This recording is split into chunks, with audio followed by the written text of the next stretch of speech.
Olá, tudo bem? Aqui quem fala é Eide de Souza. Vou hoje dar continuidade ao estudo e à série das 12 mulheres extraordinariamente comuns de John MacArthur. Vamos discorrer aqui hoje a história de uma mulher fantástica chamada Sara. Essa mulher foi uma mulher de um peso muito significativo e vamos dar início, vamos desenrolar essa história por base, à luz da Bíblia, de que Abraão havia recebido uma promessa de que ele seria pai de uma grande nação. E Sara, por sua vez, lá em Gênesis 11:30 diz que, ora, Sara era estéril e não tinha filhos. Duas vertentes extremas. Um homem que havia recebido uma promessa de que seria pai de uma grande nação e uma mulher estéril. Vamos ver como isso vai se desenrolar. Tenho certeza que uma mulher tão comum como Sara, com tantas fragilidades, com tantos anseios, sonhos, projetos, ao se deparar com um esposo com uma promessa dessa, se viu estéril. Sara, muito provavelmente, tinha dificuldades diárias nas suas emoções, pois, afinal de contas, o pensamento que norteava ela era como essa promessa ia se cumprir se ela era uma mulher estéril, sendo que ela era casada e culturalmente na época havia uma pressão muito grande social sobre as mulheres, em que as mulheres só prestavam e eram muito bem vistas quando tinham filhos e de preferência homens, e ela era estéril. A Bíblia começa a fazer relatos de Sara quando ela já tinha uma idade avançada, aproximadamente 60 a 65 anos de idade. Muito provavelmente ela carregava dentro do seu coração e da sua mente a frustração de não poder ser mãe, pois ela sonhava, ela almejava em ser mãe. E além de realizar o sonho do seu esposo e a promessa dada por Deus, ela também realizar esse sonho pessoal de ser mãe. Acredito eu que Sara carregava uma tristeza, uma dor, uma ansiedade, uma instabilidade emocional muito grande por conta disso. Imagino que as suas emoções deviam ser um turbilhão por conta de toda essa pressão exercida pela sociedade, pela cobrança social, por ela mesma, por ter um sonho de ser mãe e por pensar como essa promessa vai se cumprir. Vai ser através da minha vida? Não pode, porque eu sou estéril. Sendo assim, ao perceber, que ela não daria conta de tudo isso, que ela não seria a mulher que realmente iria ter essa criança, ela toma uma decisão e assume o controle. Toma uma iniciativa e convence o seu esposo Abraão a concordar com ela. Surge aí um ato imoral contra os padrões bíblicos de casamento que o Senhor nos ensina. Lá em 1 Coríntios 7, surge o primeiro caso de poligamia. Ela sugere a seu esposo que ele tenha um filho com a sua escrava, com a serva dela, Agar. E Abraão entende a proposta de Sara. Ele compreende que realmente através, quem sabe, dessa escrava ele possa ter herdeiros e quem sabe a promessa iria se cumprir, porque até então a promessa é dada a Abraão. À luz da Bíblia, percebemos que Sara, ao assumir o controle, guiada pela tendência pecaminosa, pelos seus próprios desejos, pelos seus próprios anseios, ela entra numa zona de perigo muito grande. Agar dá à luz de fato a um menino chamado Ismael.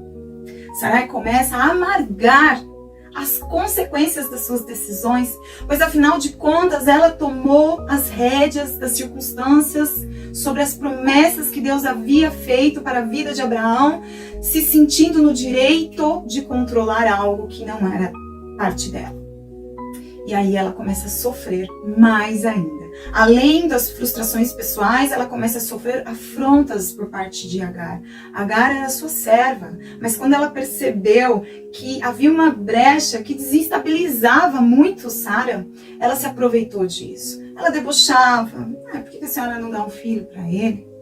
Eu imagino como devia ser difícil para ela suportar essa afronta calada, porque o que acontecia? O fato é que, na verdade, ela não podia dar um filho ao seu marido, Abraão. E ela amarga as consequências disso durante aproximadamente 13, 14 anos. Conviver com Agar, conviver com aquele filho de Agar e Abraão, para ela era muito difícil. O fato que depois de muitos desentendimentos, Sara e Agar começam a se desentender e Agar foge. Mas o Senhor, pega Agar e fala assim, volta para sua serva, você pertence a ela, e fica tranquilo, que eu vou cuidar de você. Deus ainda teve misericórdia de Agar e do filho de Abraão, Ismael, e fez promessas para a vida dele também. Mas a mulher a ser tratada aqui é Sara. Sara se desvia do plano inicial, se sente perdida, sem rumo, cheia de fragilidades. Uma Sara muito humana, a qual talvez eu e você se identifique muito, mas com o coração em Deus. Retoma o caminho da fé, se mantém firme diante das consequências e das adversidades diárias que ela passava por conta das suas próprias decisões. Se apega às promessas feitas ao seu esposo, ao seu marido Abraão, e segue. Sara se destaca por ser submissa à liderança de seu marido. Ela era humilde, mansa, ela era muito hospitaleira, fiel, tinha grande afeto pelo seu marido. Uma coisa muito importante também a sabermos de Sara é que ela era uma mulher muito disposta e disponível ao seu esposo. Ela era uma mulher urbana, nasceu numa cidade que foi criada numa cidade. Quando Abraão recebeu o chamado, que o Senhor disse, larga toda a tua parentela, e segue as ordens as quais eu tenho para você. E Sarai simplesmente largou tudo e seguiu o seu esposo. Com muito entusiasmo, com muita alegria. Quando percebia-se que estava chegando uma visita, seu marido avisava rapidamente, ela ia providenciar o alimento, ela ia providenciar tudo aquilo que é necessário para receber alguém, para agradar alguém e principalmente para agradar o seu esposo. É muito interessante que havia esse entusiasmo todo por parte dela, mas se nós pensarmos, a promessa não era para ela, era para Abraão. Mas mesmo assim, ela conseguia olhar além dos olhos humanos, pelos olhos da fé. Ela caminhava pela fé. E havia uma incerteza que parava no seu coração, porque ela não tinha convicção de como seria. Mas que seria. Abraão seria o pai de uma grande nação. E para ela essa promessa já bastava. Saber que seu esposo seria o pai de uma grande nação, para ela já era o suficiente. E ela se apegou a isso e seguia com muita alegria. Uma outra característica de Sara é que ela era uma mulher muito bonita, com uma beleza descomunal, gente. Tudo indica isso nas escrituras, porque Abraão em alguns momentos passa por algumas saias justas por medo de Sara ser notada e ele entrar numa situação de risco, pois mais de um rei colocou o olhar sobre Sara e a cobiçou e a desejou. E o mais interessante é que a Bíblia relata que ela já tinha idade avançada e ainda assim os homens se atraíam por ela.